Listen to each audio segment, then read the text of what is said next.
Bismillahirrahmanirrahim. Assalamualaikum warahmatullahi wabarakatuh. Innal hamdalillah nahmaduhu ta'ala wa nasta'inuhu wa nastaghfiruh wa na'udzu billahi min syururi anfusina wa min sayyiati a'malina may yahdihillahu fala mudhillalah wa may yudlil fala hadiyalah wa asyhadu an la ilaha illallah wahdahu la syarikalah wa asyhadu anna Muhammadan abduhu wa rasuluh sallallahu alaihi wa ala alihi wa ashabihi wa tabi'in wa tabi'in tabi'in wa man tabi'ahum bi ihsanin ila yaumiddin. Qala Allah ta'ala fi kitabihil karim, ya ayyuhalladzina amanu taqullaha haqqa tuqatih wa la tamutunna illa wa antum muslimun.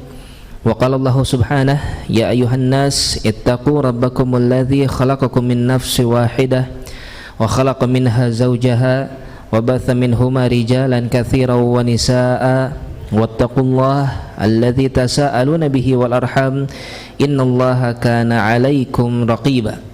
Wa qala Allahu 'azza wa jalla, ya ayyuhalladzina amanu taqullaha wa qulu qawlan sadida yuslih lakum a'malakum wa yaghfir lakum dhunubakum wa may yuti'illaha wa rasulahu faqad faza fawzan 'azima.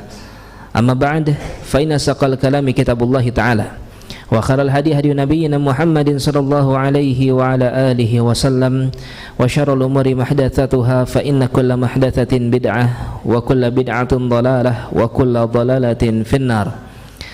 Alhamdulillah ya ikhwan fiddin rahimani wa rahimakumullah. Tayyib, ya alhamdulillah kita semua sedang berada di waktu-waktu yang penuh dengan kemuliaan, di hari-hari yang penuh dengan keutamaan. Taib, maka dari itu ya mari kita sama-sama memanfaatkan kesempatan ini untuk beramal soleh, untuk mengerjakan kebaikan, ya, karena sebagaimana sabda Nabi kita Muhammad sallallahu alaihi wasallam, taib, dalam sebuah hadis yang diriwayatkan oleh Imam Bukhari, ma min ayyamin al-amalu soleh fihinna ahabu ilallah min hadhil ayyamil ashr. Ya, tidak ada hari-hari yang ketika amal soleh dikerjakan di dalamnya, ya, ada yang lebih dicintai oleh Allah Subhanahu wa taala daripada ke-10 hari pertama dari bulan Dzulhijjah, ya, yang kita sekarang berada di dalamnya. Kata para sahabat, walal jihad fi sabilillah, wahai Rasulullah, tidakkah jihad di jalan Allah Subhanahu wa taala pun mampu mengalahkan amal-amal soleh yang dikerjakan di 10 hari pertama di bulan Dzulhijjah? Maka jawaban dari Nabi kita Muhammad sallallahu alaihi wasallam, walal jihad fi sabilillah, tidak pula jihad di jalan Allah Subhanahu wa taala, ya, kecuali mereka yang mati syahid di jalan Allah tabaraka wa taala. Baik. Ya, intinya ya ini merupakan kesempatan untuk kita beramal soleh, untuk kita mengerjakan kebaikan-kebaikan, ya, maka mari kita manfaatkan sebaik-baiknya, ya, kesempatan ini. Mumpung sekarang baru masuk hari yang keempat, ya Bapak-bapak sekalian. Taib, di hari yang keempat kita hendaknya lihat ketiga hari belakang apa yang telah kita kerjakan, apa yang telah kita amalkan, ya, sejauh apa kita telah memanfaatkan kesempatan ini untuk beramal soleh, untuk mengerjakan kebaikan-kebaikan, ya, yang kita persembahkan untuk Allah Subhanahu wa taala. Taib. Demikian pula di 10 hari pertama di bulan Dzulhijjah akan kita lakukan salah satu syariat yang begitu besar, yaitu syariat kurban, ya, atau udhiyah yang akan kita kerjakan di tanggal 10 setelah sholat Idul Adha. Taib, yang mana amalan ini, ya, meskipun memiliki keutamaan lebih besar di tanggal 10, tetapi boleh dikerjakan sampai tanggal berapa? Sampai tanggal 13, ya, 11, 12, 13. Kalau Idul Adha jatuh tanggal 10 Dzulhijjah, taib, tahun ini di hari Senin, ya, di hari Senin yang akan datang, berarti dari mulai hari Senin, Selasa, Rabu dan Kamis itu adalah waktu-waktu di mana disyariatkan bagi kita untuk melaksanakan ibadah kurban. Taib, ya. Maka kurban ini, ya, insya Allah ini akan menjadi pembahasan kita pada kesempatan malam hari ini. Taib, beberapa hal yang berkaitan dengan ibadah kurban. Taib. Sebelum kita masuk ke dalamnya, maka kurban ini wallahu alam, ya, ini merupakan istilah yang masyhur di tengah-tengah kaum muslimin di negeri kita. Taib. Adapun secara syariat, maka datang istilah yang lebih sering yang lebih sering muncul di hadis-hadis Nabi sallallahu alaihi wasallam, yaitu apa? Al-udhiyah. Ya, namanya udhiyah. Udhiyah taib disebutkan oleh Syekh Muhammad bin Shalih Al-Utsaimin rahimahullah, ini diambil dari kata duha. Ya, kenapa? Karena menyembelih ya atau udhiyah ini memang dilakukan di waktu duha. Ya, setelah kaum muslimin salat Idul Adha, ya Idul Adha pun diambil dari kata adanya udhiyah di sana, ya maka mereka akan menyembelih hewan sesembelihannya. Taib, ya sehingga dengan kata lain udhiyah ini adalah hewan sesembelihan, atau bisa juga diitlakkan kepada makna taib udhiyah adalah ibadah menyembelih di waktu yang telah ditentukan, atau ya ibadah kurban yang sedang kita bahas. Taib. Kemudian apa landasan kita semua mengerjakan ibadah kurban? Ya, apa dalilnya? Apa landasan syar'inya kenapa kita mengerjakan ibadah kurban atau ibadah udhiyah ini? Taib. Maka landasannya, dalilnya datang baik dari Al-Quran ataupun dari sunnah Nabi kita Muhammad sallallahu alaihi wasallam. Adapun dari Al-Quran, maka yang masyhur adalah apa yang Allah subhanahu wa ta'ala sebutkan, perintahkan di dalam surat Al-Kautsar yang kedua. Taib. Siapa yang hafal surat Al-Kautsar yang kedua? Ya, insyaallah hafal semuanya Pak ya. Ya. Fasholli li rabbika wanhar. Ya, ayat yang pertama kata Allah tabaraka wa taala, inna a'tainakal kautsar fasholli li rabbika wanhar. Kata Allah subhanahu wa taala, wahai Muhammad, sesungguhnya aku memberikan kepadamu sungai Al-Kautsar yang ada di dalam surga. Fasholli li rabbika, maka salatlah engkau untuk Rabbmu, wanhar, dan menyembelihlah. Ya, kata para ulama, salat yang diperintahkan di sini adalah salat Idul Adha. Kemudian ya wanhar, menyembelihlah. Taib, itu yang dilakukan setelah melaksanakan salat Id al-Adha. Taib. Ini dalil yang pertama. Ya, ini dalil yang pertama. Kemudian dalil dari dari hadis Nabi sallallahu alaihi wasallam. Di antaranya apa yang diriwayatkan oleh Al-Imam Al-Bukhari dan Al-Imam Muslim dari sahabat Anas ibn Malik radhiyallahu taala anhu. Beliau mengatakan, kata Anas ibn Malik radhiyallahu anhu, "Dhahha Nabi sallallahu alaihi wasallam bikabshain amlahain aqranain, dzabahahuma biyadihi wa samma wa kabbara wa wada'a rijlahu ala sifahihima." Taib. Nabi sallallahu alaihi wasallam ya beliau menyembelih taib di waktu Idul Adha, ya setelah salat Idul Adha maksudnya. Taib. Dan beliau membawa 2 ekor kambing, menyembelih 2 ekor kambing yang berwarna putih. Taib. Kemudian ada belangnya, ada hitamnya, tetapi putihnya lebih banyak. Kemudian kedua ekor kambing ini bertanduk, ya, dzabahahuma biyadihi, di mana Rasulullah sallallahu alaihi wasallam menyembelih kedua ekor kambing tersebut dengan tangannya sendiri. Wasamma wa kabbar. Kemudian beliau mengucapkan bismillah dan beliau bertakbir. Wa wada'a rijlahu ala sifahihima, dan beliau meletakkan kakinya ya di atas tulang rusuk dari hewan tersebut. Taib, ya. Maka inilah dalil secara hadis Nabi sallallahu alaihi wasallam tentang disyariatkannya menyembelih hewan kurban. Taib. Demikian pula sebagian ulama menukilkan ijma', ya, menukilkan kesepakatan dari para ulama bahwasanya ibadah kurban, ibadah udhiyah adalah satu perkara yang memang disyariatkan untuk dikerjakan taib di bulan Dzulhijjah ini. Taib. Kemudian apa sih keutamaannya beribadah kurban? Ya, apa keutamaan dari seseorang melaksanakan ibadah kurban ini, menyembelih hewan kurban ini? Perlu diketahui, ya, tidak ada dalil yang sahih yang menyebutkan secara khusus tentang keutamaan ibadah kurban. Taib. Ya, dalil-dalil yang datang tentang keutamaan ibadah kurban secara khusus maka dalilnya lemah, ya, atau hadis-hadis yang dhaif. Akan tetapi ibadah kurban memiliki keutamaan secara umum berdasarkan kepada keumuman hadis atau dalil-dalil tentang ibadah yang memiliki keutamaan. Ya, taib. Termasuk di antaranya apa yang disebutkan oleh taib, apa yang disampaikan oleh Allah tabaraka wa taala di dalam surat Al-Kautsar yang tadi kita bacakan. Ya, kata Allah tabaraka wa taala, ya Muhammad, engkau diberikan sungai Al-Kautsar, maka salatlah engkau dan menyembelihlah engkau. Taib.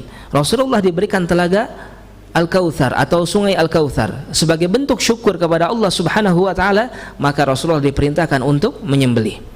Betul, kita tidak diberikan pemberian sebesar apa yang diberikan oleh Allah Subhanahu wa taala kepada Rasulullah sallallahu alaihi wasallam, karena memang jauh derajat kita dengan derajat Nabi kita Muhammad sallallahu alaihi wasallam. Akan tetapi ya, perlu kita ketahui pemberian Allah tabaraka wa taala kepada kita sangat banyak sekali. Ya, Allah menganugerahkan segala sesuatu untuk kita. Jangankan yang ada di luar kita, ya, dari harta, pemberian, ya, rizki yang datang setiap harinya, ya, anggap saja selama 1 tahun ke belakang, berapa banyak yang Allah berikan kepada kita. Belum lagi setiap harinya tubuh kita dibuat bekerja oleh Allah Subhanahu wa taala. Jantung kita dibuat berdetak oleh Allah tabaraka wa taala, ya. Mata kita dibuat mampu melihat, lisan kita dibuat mampu berbicara, telinga kita dibuat mampu mendengar. Itu semua anugerah Allah Subhanahu wa taala. Pemberian Allah tabaraka wa taala kepada kita sangat-sangat besar sekali. Maka ketika Allah tabaraka wa taala memerintahkan atau menyariatkan kepada kita untuk menyembelih seekor saja hewan kurban atau 1/7, ya, dari 7 bagian hewan kurban yang memang dibagi 7, jelas ini sangat-sangat tidak sebanding dengan pemberian Allah kepada kita. Ya, mau sepelit apa kita untuk Allah Subhanahu wa taala? Allah hanya minta, ya, beberapa juta saja dari harta kita, ya, untuk kita menyembelih hewan kurban. Sedangkan Allah memberikan kepada kita jauh-jauh lebih besar daripada itu semua. Anggaplah karena kurban ini 1 tahun sekali disyariatkannya, mari kita hitung selama 1 tahun apa yang telah kita dapatkan, ya, berapa banyak yang Allah telah berikan kepada kita. Ya, masa kita keluarkan sedikit untuk kurban, ya, begitu berat. Demikian pula, ya, Syekhul Islam Ibnu Taimiyah rahimahullah, beliau menyebutkan kalaulah ibadah anggota tubuh yang paling mulia, yang paling afdal adalah solat, maka ibadah yang menggunakan harta yang paling afdal adalah kurban, ya.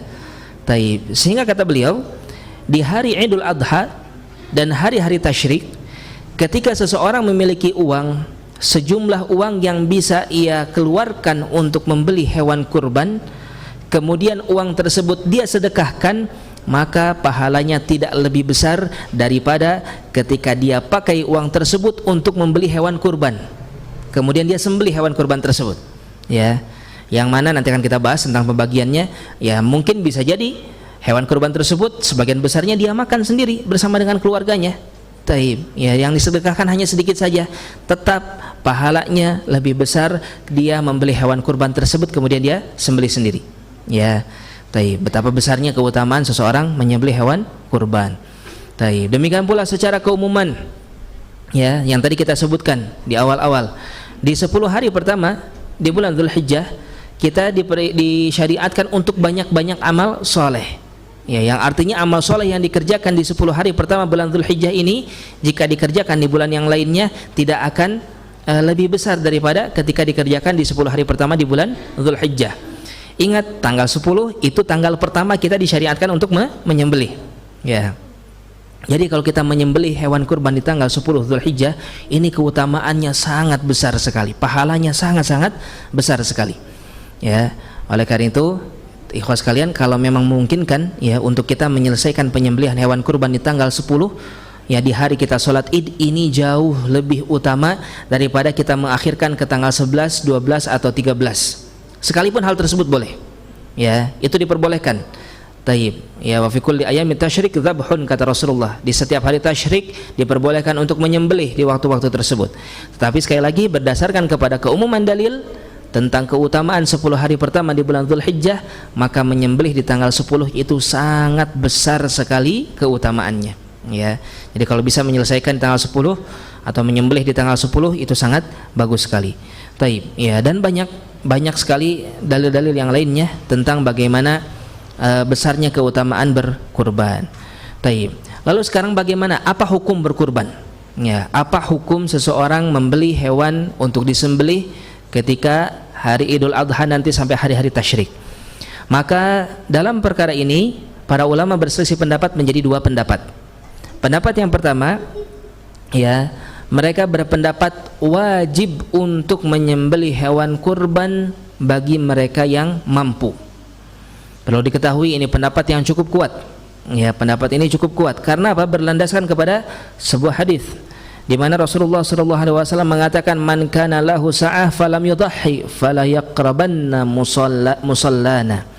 Ya, kata Rasulullah sallallahu alaihi wasallam, barang siapa seseorang memiliki kemampuan untuk membeli hewan kurban dan menyembelihnya di waktu yang telah ditentukan, tetapi dia tidak melakukannya, ya, tetapi dia tidak membelinya, maka apa kata Rasulullah? Fala yaqrabanna musallana, maka janganlah mendekati tempat solat kami, kata Rasulullah sallallahu alaihi wasallam.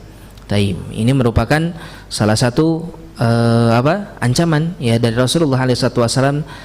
Akan tetapi Allah alam ya, ini diperbincangkan akan kesahihan dari hadisnya. Al-muhim ya, ini pendapat yang pertama tentang hukum menyembelih hewan kurban, yaitu wajib bagi yang mampu. Pendapat yang kedua, ya, dan ini merupakan pendapatnya ya mayoritas ulama, jumhurul ulama, dari Imam Malik, Imam Syafi'i, Imam Ahmad, kemudian Ishaq, Abu Thawr Al-Muzani, Ibnu Munzir dan yang selainnya, ya, mereka berpendapat bahwasanya menyembelih hewan kurban hukumnya sunnah muakkadah, ya, sunnah yang ditekankan, sunnah ya yang sangat-sangat dianjurkan untuk dikerjakan. Ya, karena ini merupakan satu keutamaan yang besar ya. Seorang bisa beribadah kurban sekalipun tidak sampai wajib, dan ini pendapat yang paling kuat ya, wallahu alam. Ini adalah pendapat yang lebih kuat daripada pendapat yang sebelumnya. Ya, di antara dalilnya kata Rasulullah SAW, ketika datang hilal bulan Dzulhijjah, man arada minkum an yudhahi, siapa yang mau menyembelih, kata Rasulullah, ya, siapa yang mau menyembelih, dalam artian Rasulullah memberikan pilihan mau menyembelih atau tidak. Ya, maka dia jangan memotong kuku dan jangan memotong rambutnya sampai dia menyembelih hewan kurbannya. Ini menunjukkan apa? Diperbolehkan untuk memilih menyembelih atau tidak menyembelih, sehingga lebih kuat dalil bahwasanya ya seseorang boleh bagi dia menyembelih atau tidak. Dalam artian hukumnya sunnah muakkadah. Ya. Demikian pula amalan para sahabat. Ya, amalan para sahabat. Banyak di antara mereka ya yang mereka itu meninggalkan berkurban. Ya, dengan sengaja mereka meninggalkan berkurban padahal sehari-hari mampu untuk menyembelih hewan-hewan kurban. Ketika ditanyakan kenapa, karena mereka khawatir dianggap oleh kaum muslimin bahwasanya berkurban itu hukumnya wajib. Sekali lagi, hukumnya sunnah muakkadah, ini yang kuat. Akan tetapi kita kembalikan kepada keutamaan yang tadi kita sebutkan.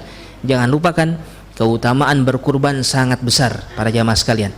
Ya, yang punya kemampuan maka alangkah baiknya ya untuk bisa memastikan ya dirinya ya mengeluarkan harta untuk berkurban di tahun ini. Kita masuk kepada pembahasan selanjutnya tentang jenis hewan kurban apa saja yang Allah Subhanahu wa taala syariatkan untuk disembelih. Ya. Maka jenis-jenis hewan kurban berdasarkan kepada ayat di dalam surat Al-Hajj ayat yang ke-34. Ya, Allah Subhanahu wa taala sebutkan, walikulli ummatin ja'alna mansakan liyadhkuru smallahi ala ma razaqahum min bahimatil an'am. Ya. Kata Allah tabaraka wa taala di dalam surat tersebut, ya, bagi setiap umat aku jadikan mansakan, sesembelihan, dalam rangka agar mereka menyebut nama Allah Subhanahu wa taala ya atas apa yang Allah tabaraka wa taala anugerahkan atau rezekikan kepada mereka. Dari apa saja? Min bahimatil an'am, ya, dari hewan-hewan ternak pilihan. Ini yang pertama. Kategori hewan kurban adalah harus hewan ternak. Ya, dan hewan-hewan yang ditentukan. Ya. Berarti tidak boleh seseorang menangkap hewan liar, misalnya kambing liar, sapi liar, kemudian dia sembelih. Ya, kenapa? Karena itu bukan hewan ternak. Ya, harus hewan yang diternak. Bukan hewan-hewan yang liar. Kemudian apa saja hewan-hewan tersebut? Ya, maka hewan-hewan tersebut, yang pertama adalah onta. Ya, yang pertama adalah onta. Ya, insya Allah semua dari kita sudah tahu ya tentang onta ini. Kemudian yang selanjutnya sapi, ya.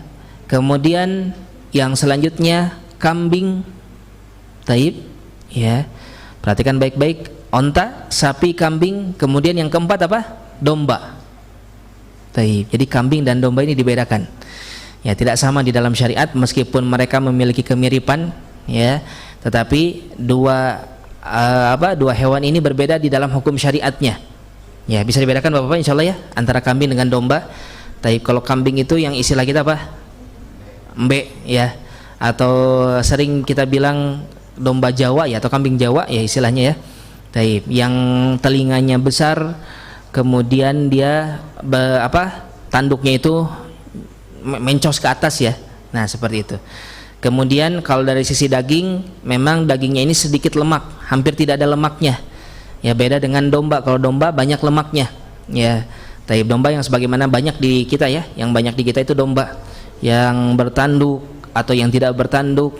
Taib. Kemudian bulunya tebal ya dan banyak lemaknya. Taib. Itu domba. Nah, inilah empat hewan yang yang boleh dikurbankan. Taib. Ya. Kemudian ya, yang selanjutnya, apakah berkurban itu harus hewan jantan? Ya. Apakah diwajibkan untuk berkorban itu harus hewan jantan? Taib. Maka tidak ditemukan satu dalil pun yang melarang ya untuk menyembelih hewan betina untuk kurban. Taib. Ya, atau secara khusus Rasulullah SAW memerintahkan wajib untuk menyembelih hewan yang berjenis kelamin jantan. Tidak ada dalilnya. Ya, jadi boleh mau menyembelih jantan ataupun betina itu diperbolehkan. Bahkan ya, ibadah kurban ini memiliki kemiripan yang sangat dekat dengan apa? Akikah. Ya. Adapun untuk akikah sendiri, Rasulullah SAW menyebutkan dalam sebuah hadis yang diriwayatkan oleh Imam Ahmad dan An-Nasa'i, ya, kata Rasulullah, "Anil gulami syatan wa anil jariyah syatun wa la yadurrukum dzukranan kun am inatha." Kata Rasulullah SAW, untuk seorang anak laki-laki maka disembelihkan 2 ekor kambing, dan untuk anak perempuan maka disembelihkan 1 ekor kambing, dan tidak masalah apakah hewan tersebut berjenis kelamin jantan ataukah berjenis kelamin betina. Taib. Ya, untuk akikah itu ditegaskan oleh Rasulullah SAW. Untuk kurban memang tidak ada penegasan, tetapi sebagaimana kita sebutkan tadi, banyak sekali kemiripan ya antara ibadah kurban dengan ibadah akikah. Maka ya ini pun diambil kesimpulan diperbolehkan bagi kita untuk memilih hewan-hewan betina. Ya, yang biasanya betina ini lebih murah. Ya, biasanya betina lebih murah, mudah-mudahan tidak naik ya setelah kajian ini ya. Taib. Tetap harganya murah sehingga kaum muslimin bisa termudahkan untuk menyembelih. Walaupun sebagian para ulama berpendapat tetap menyembelih hewan jantan itu afdal. Kenapa? Karena datang riwayat Rasulullah SAW seringkali, atau riwayat-riwayat yang ada, beliau menyembelih hewan-hewan yang berjenis kelamin jantan. Ya, tetapi tidak memerintahkan dan tidak melarang ya dari menyembelih hewan yang berjenis kelamin betina. Taib. Ya. Kemudian selanjutnya ya, dari semua jenis atau dari semua hewan-hewan yang boleh disembelih tadi, apa yang diutamakan? Ya, apa yang diutamakan dari hewan-hewan tersebut? Taib. Ya, maka yang diutamakan dari hewan-hewan ini adalah hewan yang paling gemuk. Ya, diutamakan hewan yang paling besar, yang paling memungkinkan banyak dagingnya. Taib. Ya, agar manfaatnya bisa lebih besar lagi. Apakah bagi yang menyembelih ataukah bagi kaum muslimin secara keumuman. Taib. Walaupun perlu diperhatikan dengan cermat ya. Kadang-kadang beberapa peternak itu lebih paham mereka. Ya, orang-orang yang paham tentang dunia peternakan, ada yang paham tentang kondisi tulang-tulang hewan. Taib. Kadang ada hewan gemuk sekali, ya, gemuk sekali. Taib. Dagingnya kemungkinan memang banyak, ya, atau mungkin lemaknya yang banyak bisa jadi. Ya, mereka yang lebih paham tentang hal tersebut. Nah, tetapi tulangnya kecil. Ya, memang itu bagus dari sisi daging, tapi hati-hati kalau tulang terlalu kecil, ya, itu kadang-kadang rentan patah kakinya. Nah, ini yang jadi permasalahan, karena patah kaki termasuk cacat yang tidak diperkenankan. Ya, tidak boleh jadi hewan sesembelihan. Ya, nanti kan kita bahas tentang masalah cacat-cacat. Yang pasti ya kita harus lebih hati-hati di dalam memilih hewan kurban. Jangan sampai yang kakinya tulangnya terlalu kecil, nanti takutnya khawatirnya patah. Ya, taib. Wallahu alam, bisa dikonsultasikan ke ahli-ahli peternakan ya tentang permasalahan ini. Taib. Apa dalilnya? Ya, tentang harus kita memilih hewan yang gemuk. Di antaranya di dalam surat Al-Hajj ayat ke-32. Allah Subhanahu wa taala berfirman, "Dzalika wa man yu'azzim sya'airallah fa innaha min taqwal qulub." Yang demikian itu, barang siapa seseorang yang mengagungkan syiar Allah, membesarkan syiar-syiar Allah, maka ini termasuk di antara ketakwaan hati. Taib, ya. Menyembelih sesembelihan, memilih hewan sesembelihan adalah syiar Allah Subhanahu wa taala. Taib, maka kita pilih yang lebih besar atau yang paling besar yang mampu kita sediakan dalam rangka bentuk ketakwaan kita kepada Allah Subhanahu wa taala. Taib, ya, maka itulah hewan-hewan pilihan yang harus kita utamakan. Taib. Kemudian selanjutnya usia hewan kurban.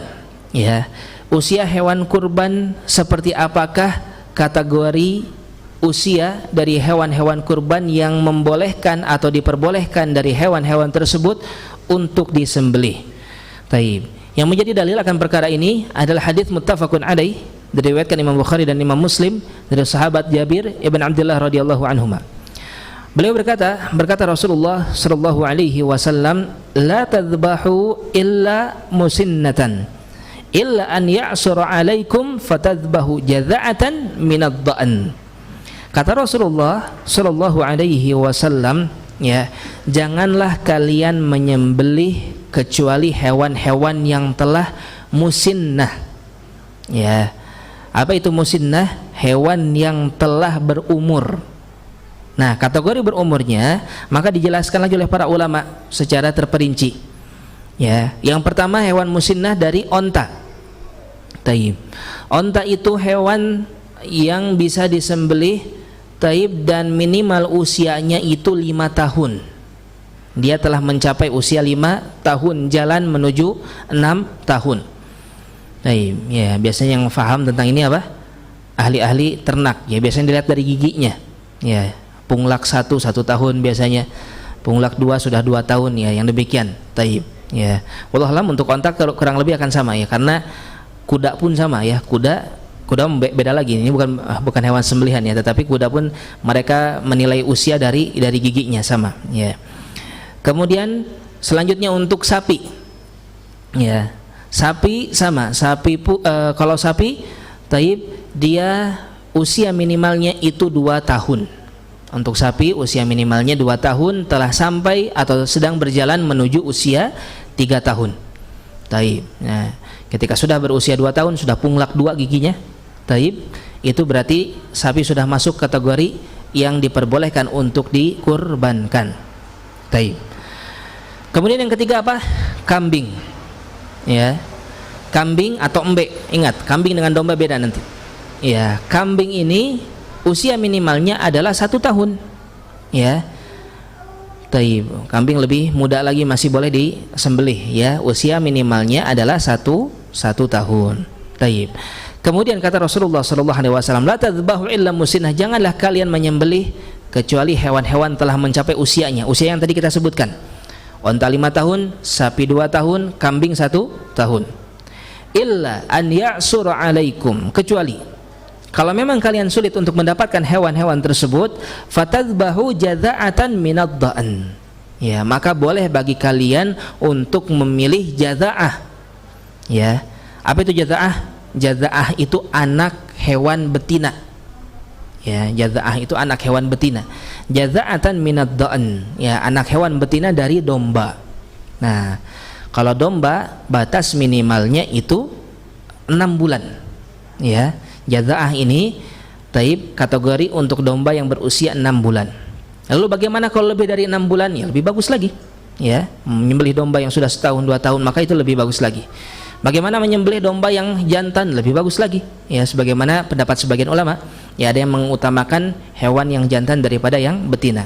Tetapi anak domba yang betina usianya baru 6 bulan, ya, selama masuk, nanti akan kita bahas, ya, tentang cacat-cacatnya. Selama tidak ada cacat-cacat, taib, dan hal-hal yang lainnya, maka sudah boleh untuk disembelih. Ya. Taib. Ingat, ini apa? Illa an ya'sura alaikum. Kalau memang sulit bagi kalian untuk mendatangkan onta, sapi atau kambing. Ya, sepertujuh dari onta, sepertujuh dari sapi atau ya 1 ekor kambing. Ya, kalau sulit, wallah alam ya. Memang secara zahir kambing lebih mahal ya Pak ya. Ya, embe ini memang lebih mahal daripada domba ya. Taib. Kalau memang sulit untuk mendatangkan hewan-hewan tersebut, ya misalnya uang kita pas-pasan, silakan menyembelih jaza'atan minad dha'n, ya. Anak domba betina yang baru usianya 6 bulan. Taib. Dan ini sangat murah sekali, ya. Beberapa waktu lalu wallahu alam, taib, bahkan sebagian dari ikhwah ada yang membeli di harga 600.000, 700.000, ya. Mereka sudah bisa berkurban dengan menyembelih anak domba yang betina, ya. Makin kesini makin mahal, ya. Baik, apakah mungkin semakin tersebar tentang perkara ini, ya, tentang ilmu ini, ya Allah, alhamdulillah kalau memang ini tersebar, tetapi mudah-mudahan harganya tidak meroket, ya. Terakhir kalau tidak salah harganya sudah di atas 1 jutaan, ya, sudah di atas 1 jutaan. Mudah-mudahan masih ada peternak-peternak yang menjual anak domba betina usia 6 bulan dengan harga yang murah, ya, agar memudahkan kaum muslimin untuk mereka bisa beribadah kurban. Ingat, ibadah kurban ini ibadah yang besar, ya, pahalanya begitu besar, jangan sampai kita melewatkan. Tapi kalau memang hanya mampu menyembelih jaza'ah minad dha'n, maka nggak apa-apa, ya, usahakan hal tersebut. Taib. Ya, maka ini dari sisi taib, dari sisi apa? Kategori hewan-hewan kurban untuk yang untuk disembelih. Taib. Kemudian sekarang bagaimana pembagian hewan-hewan kurban tersebut? Ya, untuk onta, khilaf para ulama, ada yang mengatakan bahwasanya onta itu bisa untuk 10 orang. Taib. Ya, berdasarkan kepada sebuah periwayatan, ya. Taib. Ada yang mengatakan bahwasanya onta hanya 7 orang. Ya, wallahu alam, yang rajih yang mana, al-muhim lebih selamatnya kita pilih yang 7 kalau memang mau menyembelih unta, ya, walaupun sepertinya susah di kita, ya.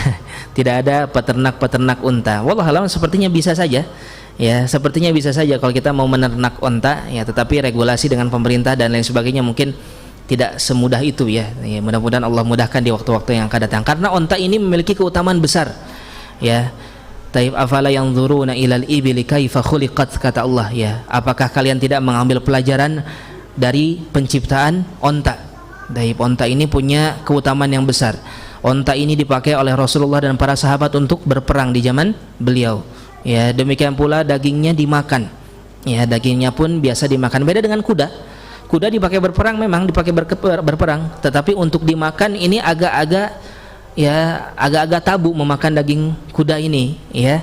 Taib, karena wallah alam, ya, katanya kata sebagian orang dagingnya tidak seenak daging kambing, daging sapi, ya. Kalau onta enak, ya, kalau onta dagingnya enak. Mungkin bapak-bapak yang pernah ke Saudi, ya, pernah ke negeri Arab, pernah merasakan bagaimana daging onta. Taib, ya. Kemudian untuk sapi, maka sapi bisa untuk berapa orang? 7 orang, ya. Sapi bisa untuk 7 orang. Kemudian yang selanjutnya, ya, adapun untuk kambing, ya, dan domba sama, kambing dan domba sama, semuanya untuk 1 orang. Taib, ya. Kambing dan domba pembagiannya sama untuk 1 orang. Taib. Kemudian sekarang dari sisi keutamaan, ya, dari sisi keutamaan, maka yang paling utama dari menyembelih adalah ketika seseorang menyembelih onta untuk dia sendiri, tidak dibagi 7, ya, atau tidak dibagi 10. Ini paling besar keutamaannya. Kemudian yang selanjutnya, keutamaan yang paling besar, seseorang yang menyembelih sapi tetapi untuk dia sendiri saja, ya. Taib, dia tidak membagi 7 sapinya, dia beli 1 ekor sapi, kemudian dia sembelih, ya, tidak urunan untuk sapi tersebut. Kemudian yang selanjutnya, kambing atau domba untuk sendiri, ya, kambing atau domba untuk sendiri, ini keutamaannya lebih besar lagi, ya. Barulah setelahnya onta dibagi 7, kemudian sapi dibagi 7, ya, itu keutamaannya lebih rendah daripada ketika seorang menyembelih 1 ekor kambing sendirian, ya. Taib. Jadi kalau memang dipermudah oleh Allah Subhanahu wa taala menyembelih 1 ekor kambing, silakan sembelih 1 ekor kambing, itu keutamaannya besar, ya. Kalau memang dipermudah untuk sapi, silakan, ya, atau lebih memilih sapi karena dipikir mungkin ada manfaat lebih besar di sana, dagingnya lebih banyak, ya bisa lebih banyak dibagikan. Taib, itu pun silahkan, ya semuanya sama, semuanya intinya punya keutamaan, ya hanya bertingkat-tingkat keutamaannya. Taib, ya. Sekarang masih ada waktu? Taib, ada yang ingin tanyakan dulu sebelum kita lanjut? Barangkali ada yang mau ditanyakan? Bapak, tentang apa yang kita bahas barusan? Taib, kita lanjutkan dulu ya. Sekarang tentang cacat dari hewan kurban. Ya, tentang cacat dari hewan kurban. Perlu diketahui, cacat hewan kurban ini dibagi menjadi 3. Ya, cacat hewan kurban dibagi menjadi 3. Cacat yang pertama adalah cacat yang membuat hewan kurban tidak diperkenankan untuk dijadikan hewan kurban. Ya, atau hewan-hewan tadi, ya kategorinya misalnya masuk onta, sapi, kambing dan domba. Ya, ternyata ada cacatnya. Nah, cacat ini, kategori yang pertama adalah cacat yang membuat hewan-hewan tersebut tidak diperbolehkan untuk disembelih ketika ibadah kurban. Dan cacat ini ada 4. Ya, cacat ini ada 4. Ya, berdasarkan kepada sebuah hadis diriwayatkan oleh An-Nasa'i dan Abu Daud. Ya, Rasulullah SAW bersabda, arba'atun la yujzina fil adahi. 4 cacat yang membuat hewan-hewan sesembelihan tidak diperkenankan untuk disembelih.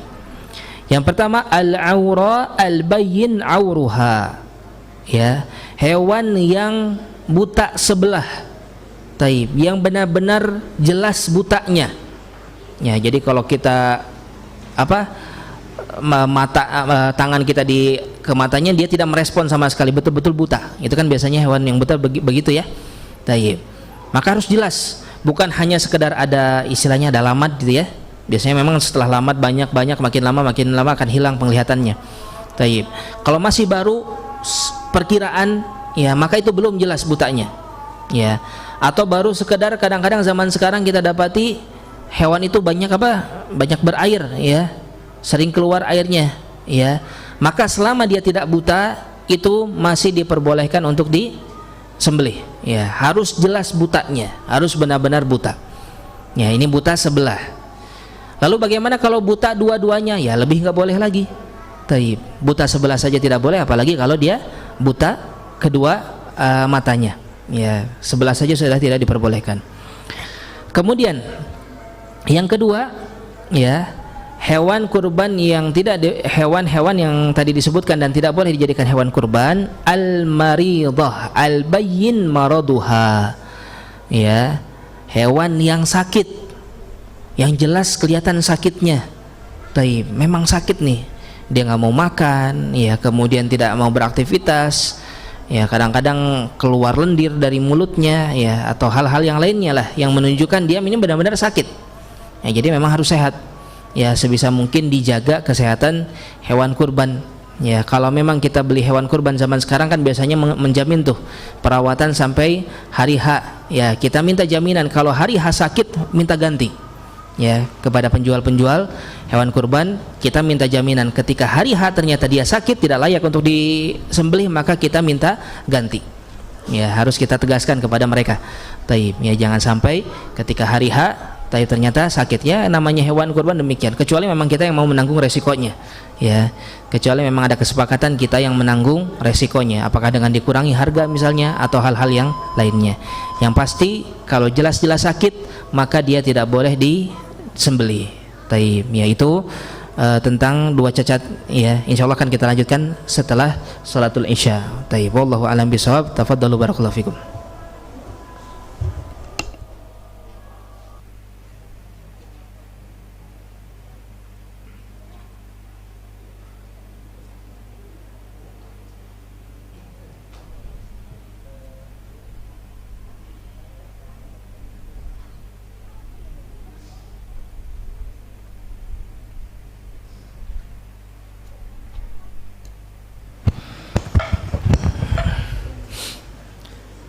Bismillahirrahmanirrahim. Alhamdulillah wassalatu wassalamu ala Rasulillah wa ala alihi wa ashabihi wa man walah, amma ba'd. Insyaallah kita kembali lanjutkan ya pembahasan kita. Ya, kita sedang membahas tentang cacat-cacat dari hewan kurban. Ya, pada kategori yang pertama dari 3 kategori yang akan kita bahas, ya, yaitu cacat yang menyebabkan hewan kurban tersebut tidak sah, ya, untuk dikurbankan. Yang pertama tadi sudah kita sebutkan, yaitu apa? Yang buta sebelah dan jelas butanya, ya, bukan hanya sekedar sakit mata atau penyakit yang memang tidak membuat kehilangan penglihatan, betul-betul ya harus yang buta. Taib. Maka buta keduanya itu lebih terlarang lagi, ya, lebih tidak boleh lagi. Kemudian yang kedua, al-maridah al-bayyin maraduha, yang sakit, ya, yang tampak jelas sekali sakitnya. Taib. Kemudian yang ketiga, ya, kata Rasulullah, wal arja al-bayyin dhal'uha, ya. Taib. Hewan yang pincang, ya, yang jelas-jelas pincangnya itu betul-betul pincang, ya. Taib. Yang apa? Yang kelihatan betul patah kakinya, ya, yang kakinya patah. Taib. Ya, sebagaimana kita singgung tadi, ya, harus kita hati-hati. Apalagi sapi biasanya, ya, sapi ini kan tubuhnya besar, kemudian memang mereka ini jarang sekali diolahragakan, ya. Taib. Sehingga sangat rentan sekali kakinya patah, ya. Biasanya peternak-peternak itu memang mengeluhkan salah satu kesulitan mereka menjaga agar kaki-kaki sapi ini tidak mudah patah, ya. Terlebih ketika ketika pengangkutan menuju lokasi penyembelihan, ya. Taib. Sapi yang diangkut menuju lokasi penyembelihan, nah, kalau tidak hati-hati, yang menjual, ya, ketika menurunkan biasanya suka patah. Taib. Nah, di sini pun kalau kita mau beli sapi, taib, alangkah baiknya kita minta jaminan untuk perkara tersebut. Kalau memang ketika diturunkan sapinya patah kakinya, kita minta ganti, ya. Taib. Atau diawasi dari awal sebisa mungkin, seapik mungkin, ya, jangan sampai ketika menurunkan sapi dari mobil, dari truk, dari mobil bak misalnya, ya, dia jatuh sampai patah kakinya. Ya, kalau bisa dibikin buat melangkahkan kakinya, ya, panetean untuk sapinya supaya tidak mudah patah, ya, tidak loncat sehingga patah kakinya. Taib. Kemudian yang keempat, al-kasirah allati la tunqi, ya. Taib. Hewan yang sangat kurus, ya, hewan yang kurus sekali. Taib. Sampai kelihatan cuman tulang dengan kulit saja, ya. Kata Rasulullah seakan-akan tidak memiliki sumsum. Taib. Jazakallah khair, Pak. Ya, hewan yang seakan-akan tidak memiliki sumsum. Taib. Ini, ya, intinya yang terlalu kurus lah. Bisa kita lihat, ya. Kadang kan ada hewan tuh kurus sekali, ya, sampai betul-betul di bokongnya itu kelihatan tulang bokongnya itu biasanya kalau yang terlalu kurus, ya. Kalau rusuk memang kadang-kadang yang masih gemuk pun masih ada gurat-gurat rusuknya, ya. Kalau rusuk biasanya kelihatan sekali itu di bokongnya itu. Bokongnya kalau sudah betul-betul kelihatan hanya tulang saja, maka jangan disembelih, ya, hewan yang seperti ini. Ini termasuk tidak diperkenankan. Taib. Nah, inilah, ya, kategori yang pertama. Kategori cacat yang membuat hewan-hewan kurban ini tidak boleh disembelih. Artinya haram, ya. Ketika seseorang menyembelih hewan kurban dengan cacat yang tadi kita sebutkan, maka tidak sah kurbannya, ya, tidak mendapatkan pahala kurban. Kalau pengen dapat pahala kurban, harus dia menyembelih lagi hewan yang tidak cacat seperti cacat yang tadi kita sebutkan. Kemudian selanjutnya, jenis cacat yang kedua, ya, jenis cacat yang menyebabkan hewan tersebut menjadi makruh untuk dikurbankan, ya. Makruh ini bagaimana? Ya, artinya kalau seandainya kita bisa memilih hewan kurban yang tidak memiliki cacat yang jenis kedua ini, ya, kita dapat pahala tambahan. Taib. Langsung saja kita sebutkan cacatnya. Cacatnya itu sebagian atau seluruh dari telinganya terpotong, ya. Cacat yang telinganya sebagian atau seluruhnya terpotong. Ini makruh untuk dikurbankan. Masih boleh, ya, masih sah kurbannya, tetapi dia makruh. Artinya kalau dapat yang lebih bagus maka dia dapat pahala. Taib. Kemudian yang kedua, yang tanduknya pecah atau patah, ya, dia punya tanduk, kemudian tanduknya ini pecah atau tanduknya patah. Nah, kalau seandainya ada kesempatan bagi dia untuk membeli hewan kurban dengan cacat seperti ini, kemudian dia hindari, ya, dan dia lebih memilih hewan yang betul-betul sempurna secara apa, syarat-syarat, ya, dan cacat-cacatnya pun tidak ada cacat-cacat yang kategori makruh ini. Maka dia dapat pahala tambahan, ya, dia dapat pahala tambahan karena menghindarkan untuk atau menghindari untuk menyembelih hewan yang punya cacat yang sifatnya makruh. Apa tadi? Telinganya terpotong sebagian atau seluruhnya, atau yang tanduknya patah. Kemudian cacat yang ketiga, jenis cacat yang ketiga, yaitu jenis cacat yang tidak menjadikan hewan kurban tersebut berbahaya untuk dikurbankan. Dalam artian, ya, selain keenam jenis cacat tadi, ya, seperti yang giginya patah misalnya, ya, atau ekornya patah, atau ekornya putus, atau hidungnya ada sopak misalnya, ya, atau cacat-cacat yang lain. Yang penting bukan 6 cacat yang tadi kita sebutkan, 4 jadi haram, 2 menjadi makruh. Nah, banyak kan cacat yang lain seperti giginya patah, ya, atau apa, ekornya misalnya, atau hidungnya. Nah, maka cacat-cacat ini maka tidak mengurangi pahala. Demikian pula boleh dikurbankan, tidak menjadikan haram hewan tersebut untuk dikurbankan. Bisa difahami, ya? Ya.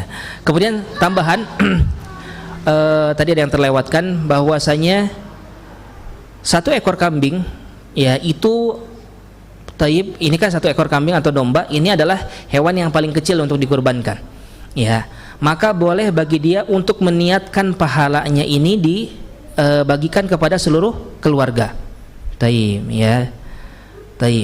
Jadi atas nama dirinya, misalnya sang ayah, bapaknya, kemudian bapaknya ini menyembelih dalam rangka pahalanya mau dibagikan sekeluarga, ya, pahalanya mau dibagikan ke sekeluarga, ini boleh. Ya, sebagaimana dilakukan oleh Rasulullah SAW. Kata Rasulullah, hadza minni wa min ummati. Di dalam riwayat yang lain, ini dariku dan dari umatku yang tidak menyembelih, kata Rasulullah SAW. Ya, ini menjadi salah satu dalil bahwasanya menyembelih hewan kurban pahalanya besar. Bahkan dibagi-bagikan ke seluruh umat Rasulullah saja itu cukup 1 ekor kambing, ya.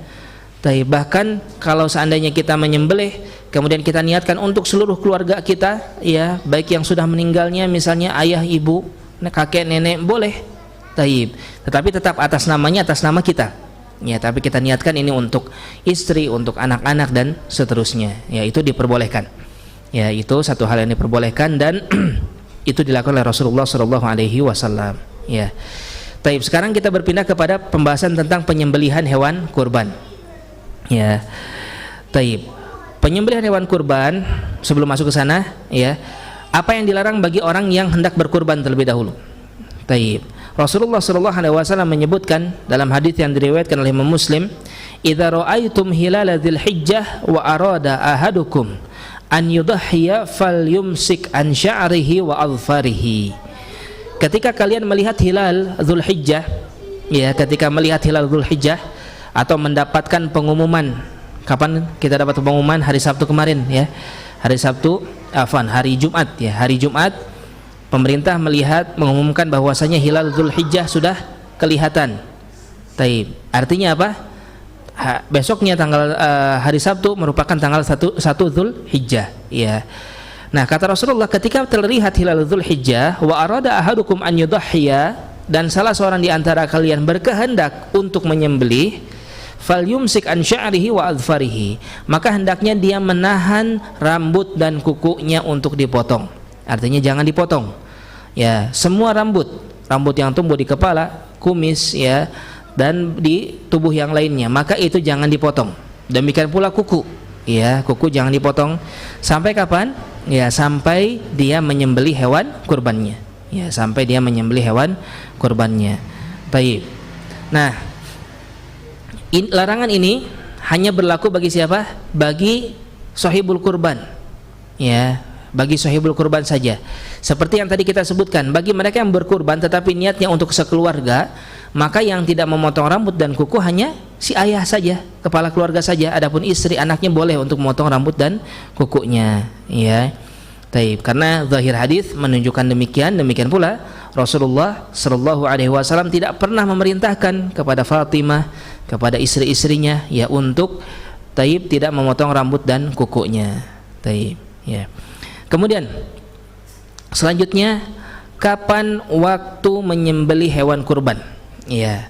Rasulullah sallallahu alaihi wasallam menyebutkan dalam hadis yang diriwayatkan oleh Imam Bukhari dan Muslim, "Man dzabaha qabla shalah fa inna ma dzabaha li nafsihi, wa man dzabaha ba'da shalah faqad tamma nusukuhu wa asaba sunnatal muslimin."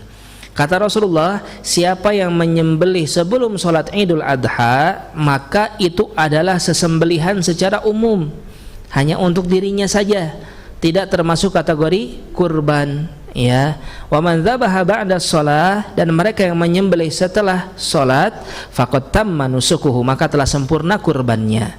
Ya, wa asaba sunnatal muslimin, dan dia telah mencocoki ya sunnahnya kaum muslimin. Artinya kapan menyembelih? Setelah salat Id.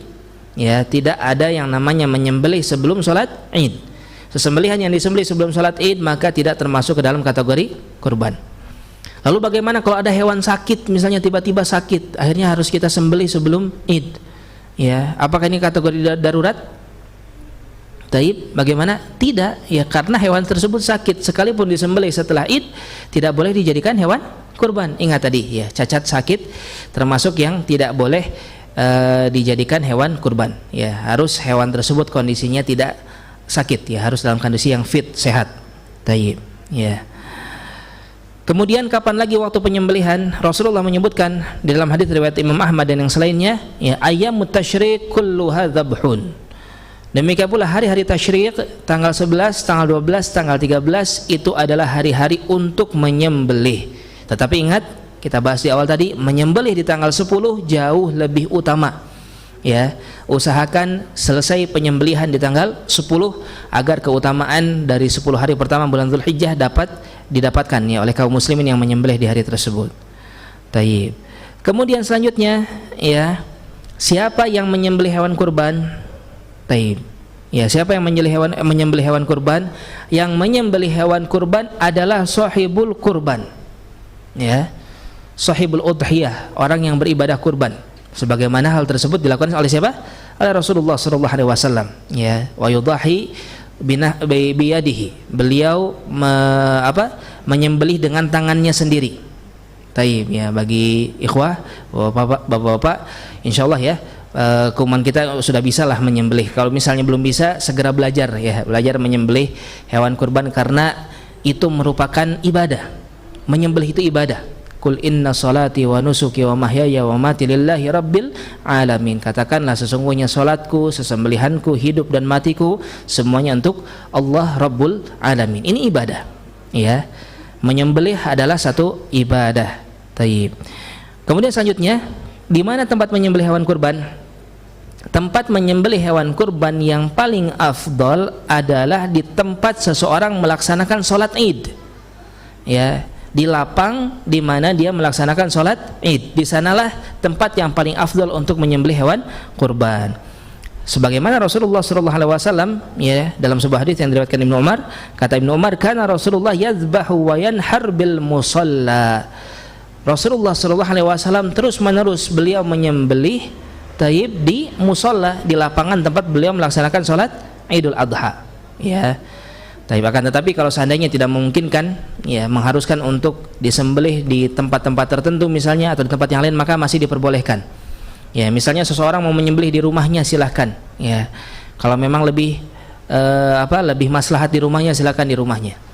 Ya, atau taib mereka yang menyembelih di rumah potong hewan misalnya, itu pun dipersilahkan. Taib, ya, itu pun satu hal yang dipersilahkan. Ya, kalau memang seandainya ada kan beberapa rumah potong hewan yang tidak mengizinkan hewannya untuk disembelih di luar dia, kalau memang kita sepakat mau, ya silakan, boleh. Ya, hal tersebut masih diperbolehkan. Akan tetapi yang lebih afdol adalah menyembelih di tempat dia sholat. Taib. Kemudian selanjutnya, bagaimana tata cara menyembelih? Ya, bagaimana tata cara yang menyembelih hewan kurban? Yang pertama, hendaknya menyembelih dengan pisau, ya, atau golok atau apapun itu yang tajam, ya, yang tajam setajam mungkin, sebagus mungkin. Taib, sebagaimana sabda Nabi SAW, hadis riwayat Imam Muslim dari Shaddad ibn Aus radhiyallahu taala anhu. Shaddad ibn Aus, ya, Rasulullah bersabda, innallaha katabal ihsana ala kulli syai'in fa idza qataltum fa ahsinul qitlah wa idza dzabhtum fa ahsinu adzabh wal yuhidda ahadukum syafratahu wal falyurih dzabihatahu. Allah sesungguhnya menuliskan kebaikan bagi segala sesuatu. Ya, sekalipun engkau akan membunuh, maka baiklah di dalam membunuh tersebut. Ya, jika engkau akan menyembelih, maka baiklah di dalam menyembelih. Taib. Ya, dan hendaknya salah seorang di antara kalian menajamkan pisau yang akan dia pakai untuk menyembelih dan dia menenangkan hewan sesembelihannya. Ya, bagaimana menenangkan hewan sesembelihan? Taib, dengan cara dipisahkan ya tempat penampungan dengan tempat sesembelihan di antaranya. Jangan dibiarkan dia melihat teman-temannya disembelih, karena itu akan membuat dia panik, ya, tidak tenang nantinya, dan itu termasuk tidak ihsan terhadap sesembelihan. Ya, Taib. Kemudian bagaimana diantaranya, usahakan secepat mungkin itu dilakukan. Ya, Taib. Penyembelihan itu akan terjadi kalau alat yang kita pakai betul-betul tajam. Ya, kalau betul-betul tajam, kita sudah tahu teknik yang paling bagus, banyak tekniknya, silakan dipelajari. Ya, cara menyembelih yang paling bagus, yang paling cepat. Taib. Ya, maka itu kita usahakan. Ya, yang penting urat, nafas dan darah segera terputus. Taib. Itu yang perlu diperhatikan, terputus dengan cepat dan dilakukan secepat mungkin. Ya, yang cepat bahkan bisa dalam hitungan detik selesai, ya. Tapi di bawah 10 detik sudah selesai, 5 detik, bahkan ada yang selesai di dalam menyembelih hewan kurban. Taib. Maka itu bisa dipelajari bagaimana caranya, ya, bisa menyembelih dengan secepat mungkin. Taib. Kemudian selanjutnya itu secara keumuman, ya, dan dipastikan hewan kurban ini meninggal betul-betul hanya karena apa? Karena sembelihan, ya, bukan karena hal-hal yang lainnya. Taib, bukan karena hal-hal yang lainnya. Taib, ini merupakan hukum asal. Ini hukum asalnya. Taib, sebagaimana, ya, kalau tidak salah pada pembahasan tahun lalu, ya, kita bahas, ya, Taib, tentang bagaimana hukumnya yang dikurbankan dengan menggunakan stunning. Ya, Bapak tahu ya mungkin, ya, stunning itu yang ditembakkan ke kepalanya sehingga dia pingsan, kemudian disembelih. Hukum asalnya tidak boleh untuk kurban, ya, untuk kurban. Kalau di luar kurban itu boleh.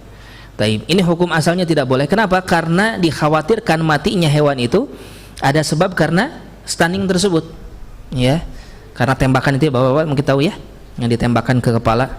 Taib, dipukulkan sebetulnya secara prinsipnya dipukul kepalanya sampai dia pusing dan dia pingsan. Taib. Nah, kalau seandainya tidak ada alasan, tidak ada keperluan untuk melakukan hal tersebut, maka tidak boleh untuk dilakukan. Kenapa? Karena harus murni meninggalnya hewan kurban itu dari sesembelihan. Ya, dengan cara disembelih atau dengan cara dinahar. Ya, kalau onta dinahar, nahar itu ditusuk. Taib, ditusuk di sebelah lehernya. Taib, itu untuk onta. Nah, harus dengan dua cara ini, ditusuk atau disembelih. Nah, kalau ada hal yang lain, maka hukum asalnya tidak boleh. Tetapi kondisi sekarang, wallahu a'lam bishawab, ya, ada kondisi-kondisi yang tidak memungkinkan bagi beberapa hewan-hewan sesembelihan, ya, hewan-hewan atau calon hewan kurban, untuk mereka disembelih dengan cara biasa, dengan cara dibaringkan, ya, dan seterusnya. Jadi kemudian disembelih, harus tetap di stunning, ya, harus tetap di stunning. Kenapa? Karena saking liarnya dia. Ya, sapi-sapi yang impor biasanya nih, sapi impor dari Australia, ya, sapi-sapi yang kategorinya kategori impor, dan dia itu sudah terbiasa di lapang yang luas, ya, ketika dibawa ke Indonesia dikurung di kandang-kandang yang kecil, dia stres. Seringkali dia malah apa? Malah dia ini liar sekali, ya, bahkan kalau tidak tepat atau kurang cepat, karena stunning itu setahu anak itu hanya 17 detik. Ya, dia pingsan bahkan di bawah 1 menit, hanya hitungan detik saja.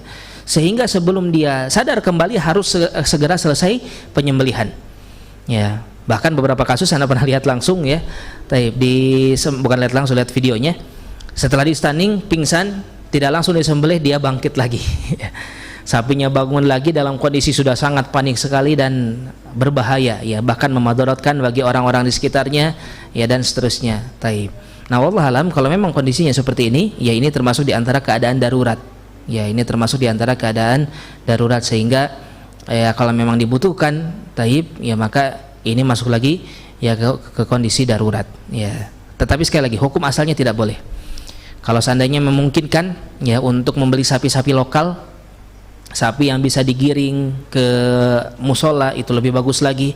Kemudian dijatuhkan dengan berbagai macam teknik ya, sekarang pakai tali atau gimana lah caranya untuk bisa menjatuhkan sapi, maka itu jauh lebih baik lagi ya.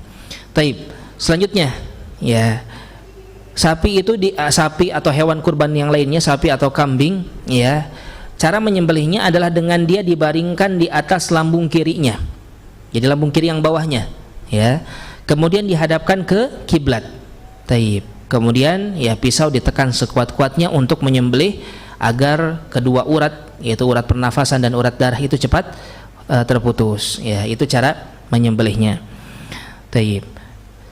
Ketika menyembelih maka disyariatkan untuk membaca apa? Bismillah. Ini wajib hukumnya ya, membaca bismillah hukumnya wajib. Taib. Disarankan ketika membaca bismillah dikeraskan ya, alangkah baiknya dikeraskan. Walaupun boleh kalau kita hanya dengar sendirian oleh kita saja boleh, tetapi untuk menutup celah-celah fitnah ya, keraguan orang-orang yang ada di sekitar kita, alangkah baiknya kita keraskan bismillah ya, orang-orang mendengar, karena wajib ya, karena menyembelih itu harus diperuntukkan untuk siapa? Untuk Allah Subhanahu wa taala ya. Tanamkan dalam hati kita, kuatkan dalam jiwa kita, sesembelihan ini kita peruntukkan untuk Allah Subhanahu wa taala ya. Taib. Itu yang harus kita perhatikan. Maka wajib untuk mengucapkan bismillah. Para ulama berselisih pendapat. Yang lebih kuat, kalau seandainya seorang lupa baca bismillah, bagaimana bangkai hukumnya ya, tidak boleh dimakan, karena itu menjadi apa? Sesembelihan untuk selain Allah Subhanahu wa taala. Yang boleh dimakan hanyalah sesembelihan yang hanya diperuntukkan untuk Allah Subhanahu wa taala. Ada orang zaman sekarang menyembelih untuk gunung ya, boleh, haram hukumnya, syirik ya, dia menyembelih untuk selain Allah. Menyembelih untuk jin, untuk kuburan, untuk penjaga ya, karena takut dizalimin sama jin di rumah baru sehingga kita menyembelih. Ini adalah kekufuran ya, ini kesyirikan, harus dijauhi. Taib ya, ini merupakan kesyirikan. Ingat, menyembelih hanya untuk Allah Subhanahu wa taala, sehingga kita disyariatkan hanya membaca bismillah. Wajib untuk kita membaca bismillah. Taib. Kemudian di antara yang disunahkan ya, ketika menyembelih adalah membaca Allahu Akbar ya, bismillahi Allahu Akbar ya, ini yang disyariatkan. Dan ini disyariatkan bagi setiap kegiatan-kegiatan kita untuk menyembelih hewan atau membunuh hewan. Taib. Termasuk diantaranya mereka yang berburu hewan misalnya, ini di luar kurban ya, berburu hewan yang liar, apakah dengan panah, dengan tombak, dengan senjata misalnya, jangan lupakan membaca apa? Bismillah ya, jangan lupakan untuk membaca bismillah, karena kalau dia mati dengan alat yang kita pakai untuk membunuh tersebut, maka ya kita membunuh untuk siapa? Untuk Allah Subhanahu wa taala ya, sehingga hewan tersebut bisa kita makan. Taib. Kemudian di sana ada lafaz-lafaz lain ya yang disunahkan untuk dibaca, seperti contohnya hadza minka walaka ya, ini darimu dan untukmu ya, untuk Allah Subhanahu wa taala. Taib. Atau seseorang menyebutkan Allahumma minka walaka anni ya, ya Allah ini darimu dan untukmu dari diriku. Taib. Atau misalnya kita mau menyembelihkan orang lain untuk orang lain, boleh ya, tadi terlewat ya. Yang afdol menyembelih sendiri, tapi boleh bagi dia untuk mewakilkan kepada orang lain, boleh. Taib. Misalnya kita mau menyembelihkan untuk orang lain, boleh disebutkan ya Allah ini dari saya dan dari Bapak Fulan misalnya. Tidak disebutkan bagaimana, tidak apa-apa ya, selama niatannya sudah jelas, maka tidak apa-apa, tidak disebutkan juga, tetap sah ya, yang penting dia membaca bismillah. Taib ya. Kemudian selanjutnya ya, apakah boleh ketika menyembelih kita membaca sholawat? Taib. Maka para ulama ya tidak memperbolehkan untuk membaca sholawat karena beberapa perkara. Yang pertama, tidak ada dalil satupun dari Nabi kita Muhammad SAW beliau menyembelih atau beliau memerintahkan kepada para sahabat untuk menyembelih dan membaca sholawat. Itu yang pertama. Yang kedua, yang lebih berbahaya, sebagaimana pembahasan kita barusan, dikhawatirkan ketika kita menyembelih muncul di dalam hati kita niatan bahwasanya sesembelihan ini untuk siapa? Untuk Rasulullah SAW ya. Taib, yang mana ini menjadi apa? Kesyirikan, kekufuran. Enggak boleh kita peruntukkan sesembelihan kepada selain Allah. Taib, di dalam kitab Tauhid disebutkan bahkan ada orang masuk surga dan masuk neraka gara-gara seekor lalat. Yang masuk surga dia menolak untuk menyembelih, membunuh lalat tersebut untuk selain Allah. Yang masuk neraka dia menganggap remeh, hanya sekedar lalat, saya mau sembelih untuk selain Allah Subhanahu wa taala, maka dia masuk neraka. Ya. Taib. Oleh karena itu ini perkara yang harus kita berhati-hati darinya. Ya, jangan sampai sesembelihan kita ketika kita baca, kemudian baca sholawat, terbetik di dalam hati kita sembelihan ini untuk Rasulullah sallallahu alaihi wasallam, itu menjadi apa? Kekufuran. Ya, maka terjatuh ke dalam kesyirikan. Taib. Kemudian ya, selanjutnya bagaimana cara membagikan hewan hasil daging hasil sesembelihan. Taib.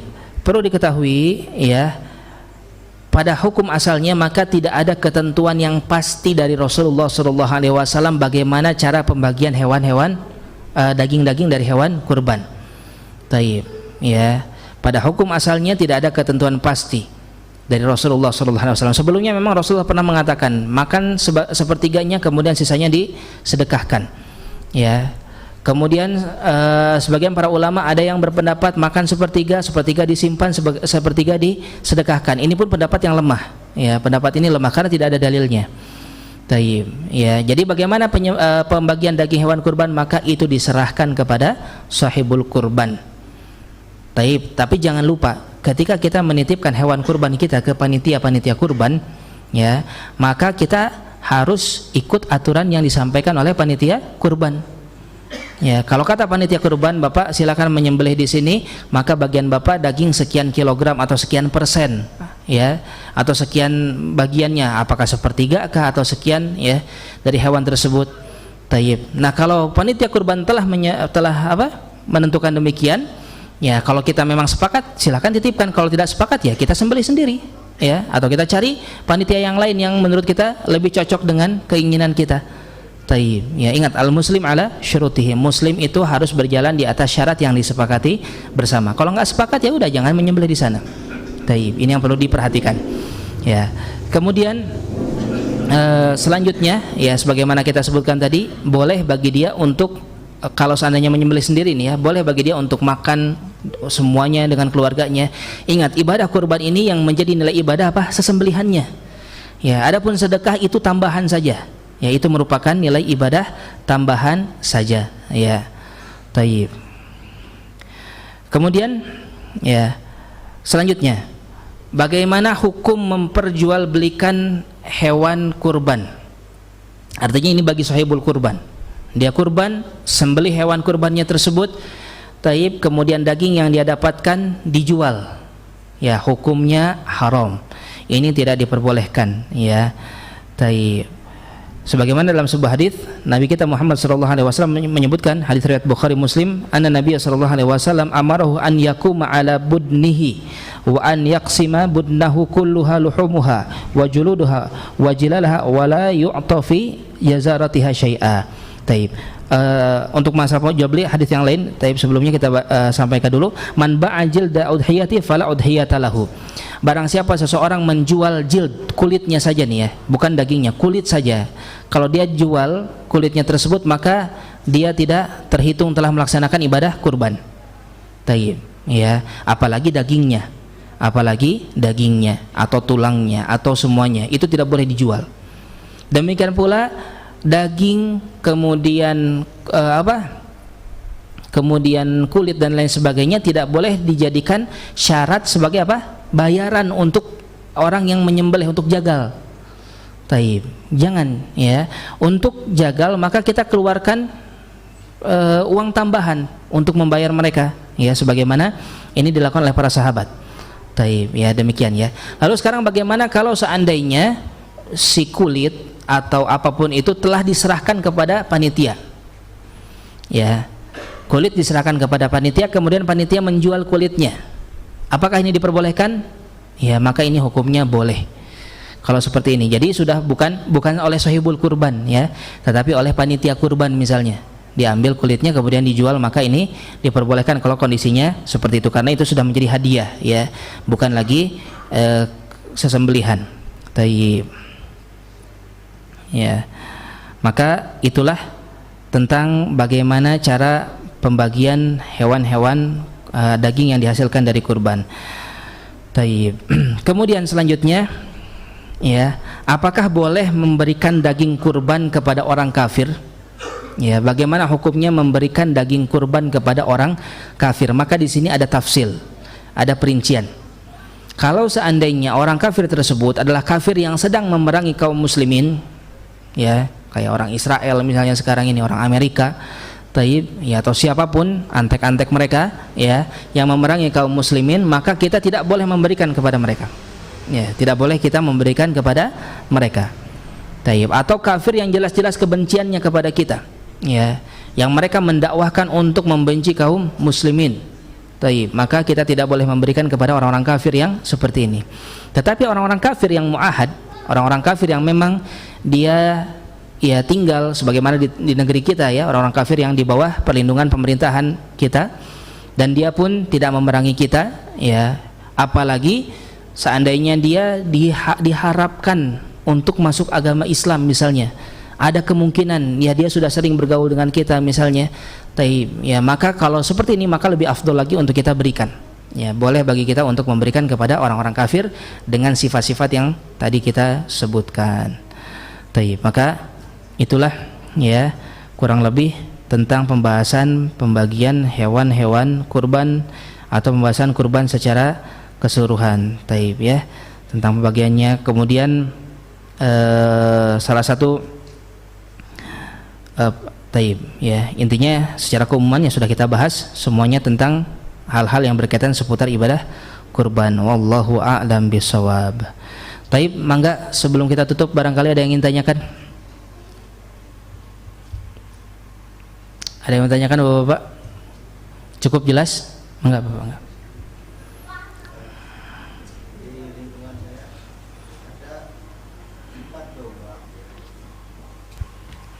Assalamualaikum warahmatullahi wabarakatuh. Waalaikumsalam warahmatullahi wabarakatuh. Di lingkungan saya ada penitipan 4 domba. Kemudian yang satu mudzahinya sudah berikrar bahwa yang satu ini untuk kekah katanya, akikah. Kemudian setelah ditindaklanjuti, beliau mengatakan bahwa daging kekahnya ini silahkan dicampurkan dengan daging kurban. Apakah itu diperbolehkan? Gitu yang pertama. Terus yang kedua yaitu banyak beredar di masyarakat bahwa sebelum seseorang melakukan akikah maka tidak boleh berkurban. Apakah ini berlandaskan hadis atau tidak? Mohon bimbingannya. Terima kasih. Wassalamualaikum warahmatullahi wabarakatuh. Waalaikumsalam warahmatullahi wabarakatuh. Ya, untuk permasalahan yang pertama, apakah boleh mencampurkan daging akikah dengan daging kurban? Wallahu a'lam, ya, setahu saya tidak ada permasalahan di sana. Ya, karena sebagaimana kita sebutkan di awal tadi, bahkan akikah dengan kurban ini punya kemiripan, ya, punya kemiripan dari sisi ibadahnya, yaitu sama-sama menyembelih untuk Allah Subhanahu wa taala. Jadi dagingnya sama-sama daging yang halal, sama-sama daging yang bagus. Ya, wallahu alam, itu boleh untuk dicampurkan. Kemudian satu lagi tentang masalah apakah yang belum akikah tidak boleh berkurban, maka ini pendapat yang lemah, ya, karena akikah sendiri ini merupakan, sekalipun menganggap akikah wajib, maka ini kewajiban orang tua, ya, bukan kewajiban diri kita sendiri. Ya, ini merupakan kewajiban orang tua untuk mengakikahkan kita, dan tidak, sebagian ulama ada yang berpendapat boleh mengakikahkan diri sendirinya, tetapi sekali lagi hukum asalnya adalah itu kewajiban orang tua. Sedangkan kurban, yaitu ibadah yang berbeda. Ya, boleh bagi kita untuk mendahulukan ibadah kurban. Bahkan misalnya kita mau mengambil pendapat boleh mengakikahkan diri sendiri, ternyata dapat rizkinya sudah dekat kurban nih, ya, maka kita dahulukan kurban, mengakhirkan akikah, itu boleh. Ya, hal seperti itu diperbolehkan, ya. Karena kurban adalah ibadah yang memiliki waktu tertentu, ya, di luar waktu tanggal 10 sampai 13 Dzulhijjah tidak boleh ada lagi ibadah kurban. Adapun akikah, ya, sebagaimana sebagian pendapat, sekali lagi sebagian pendapat ulama menyebutkan, ya, boleh seumur hidup bagi seseorang untuk dia mengakikahkan dirinya, ya. Tetapi Allah alam, ya, pendapat yang lebih kuat adalah bahwasanya akikah adalah kewajiban sekalipun diwajibkan, ya. Yang rajih itu adalah sunnah muakkadah, ya, itu disyariatkan bagi orang tua anak, seperti itu. Wallahu alam. Mangga, barangkali ada yang ditanyakan lagi? Taib, sedikit ingin disampaikan bahwasanya mudhahi sahibul kurban itu boleh memakan daging kurbannya, ya. Itu yang harus kita ketahui bersama. Ada beberapa tempat yang mereka berkeyakinan bahwasanya yang berkurban itu tidak boleh memakan daging kurbannya. Ini salah sekali. Justru Rasulullah Shallallahu Alaihi Wasallam beliau tidak makan di hari Idul Adha, kecuali makanan yang pertama beliau makan itu adalah apa? Yang dari sesembelihannya beliau, ya. Bahkan ini sunnah kita. Kalau Id kita makan dulu baru pergi sholat Id. Kalau Idul Fitri, ya, Lebaran. Kalau Idul Adha, ya, Lebaran Haji atau Lebaran Kurban, Idul Kurban, kita nggak makan dulu. Makan dari apa? Dari sesembelihan kita. Kalau memang menyembelih, ya. Kalau tidak menyembelih, maka boleh setelah sholat Id makan dari makanan apapun itu. Ya, jadi boleh bagi yang sahibul kurban untuk makan sesembelihannya sendiri. Ya, pernah dapatkan satu daerah lah, ya, itu banyak sekali peternak domba di sana, kandang domba banyak sekali. Tetapi setiap Idul Adha tidak ada yang kurban. Kenapa? Katanya ajengan setempat mengharamkan yang kurban untuk makan daging, ya, dari sesembelihannya. Subhanallah. Akhirnya kaum muslimin tidak berkurban gara-gara fatwa yang salah ini. Ya, ini sangat-sangat berbahaya. Jangan sampai demikian, ya. Sekali lagi, ibadah kurban bukan ibadah sedekah. Ibadah kurban adalah ibadah menyembelih. Sedekah itu tambahan, ya. Mau disedekahkan silakan, mau dimakan sendiri silakan, atau sesuai dengan kesepakatan dengan panitia kurban. Ya, itu yang harus kita tanamkan. Mangga, barangkali ada yang ditanyakan lagi, Bapak-bapak? Cukup jelas, insyaallah. Cukup jelas, ya. Mungkin sedikit tambahan tentang bagaimana ada beberapa kasus, ya, zaman-zaman dulu juga mungkin mungkin Bapak-bapak pernah mengalami yang berkurban atas nama satu sekolah, ya, urunan masing-masing murid misalnya untuk berkurban. Nah, wallah alam ini tidak pernah ada contohnya hal seperti ini, ya. Karena kurban itu untuk keluarga, ya, satu orang meniatkan untuk sekeluarga, pahalanya, ya, uangnya dari satu orang sendiri. Kalaupun mau demikian, ya, tidak secara rembukan sebanyakan seperti itu, misalnya untuk kambing, ya. Seperti itu, ya. Kemudian bagaimana berkurban untuk orang yang sudah meninggal, ya, maka ini pun tidak ada dalilnya, ya. Sebelum ke sana, sebagian dari kita mungkin ada yang masih seperti ini, berkurban misalnya tahun ini berkurban atas nama ayah, besok atas nama ibu, tahun depannya atas nama anak pertama, tahun depannya anak kedua, ketiga, dan seterusnya. Ini pun tidak ada contohnya dari Rasulullah SAW. Ya, Rasulullah menyembelih untuk beliau sendiri dan diniatkan pahalanya untuk sekeluarga. Ini yang ada, ya. Kalau si anak memang mau menyembelih atau ibu mau menyembelih, ya, dia keluarkan hartanya sendiri. Ya, tidak dengan memakai uang orang lain lah, istilahnya kayak gitu, ya. Tetap pakai uangnya sendiri karena ini termasuk di antara ibadah harta kurban ini, ya. Maka demikian pula untuk yang sudah meninggal. Ya, tidak pernah datang contoh dari Rasulullah berkurban khusus untuk Khadijah misalnya, untuk istri beliau, nggak ada. Tetapi beliau meniatkan berkurban dan pahalanya dibagi untuk Khadijah juga. Nah, itu ada, ya, seperti itu ada. Ini yang perlu kita ketahui juga, ya, agar kita lebih afdol lagi di dalam melaksanakan ibadah kurban ini. Mungkin itu saja, ya, yang bisa disampaikan. Mudah-mudahan bisa bermanfaat untuk kita semua. Semangat ikhwah sekalian. Sekarang baru tanggal keempat, ya, masih ada 6 hari ke depan, ya, untuk kita menyempurnakan berbagai macam amal-amal soleh. Demikian pula semangat untuk berkurban, ya, untuk membesarkan syiar-syiar ini. Insyaallah ini akan menjadi kebaikan yang besar untuk kita semua. Wallahu a'lam bishawab. Ya, itu saja mungkin yang bisa disampaikan. Mudah-mudahan bisa bermanfaat bagi kita semua. Saya bertaubat kepada Allah Subhanahu wa taala dari segala kesalahan. Demikian pula saya mohon maaf kepada seluruh yang mendengarkan dari segala kekurangan. Kita tutup dengan doa kafaratul majlis. Subhanakallahumma wa bihamdika asyhadu alla ilaha illa anta astaghfiruka wa atubu ilaik. Wassalamualaikum warahmatullahi wabarakatuh.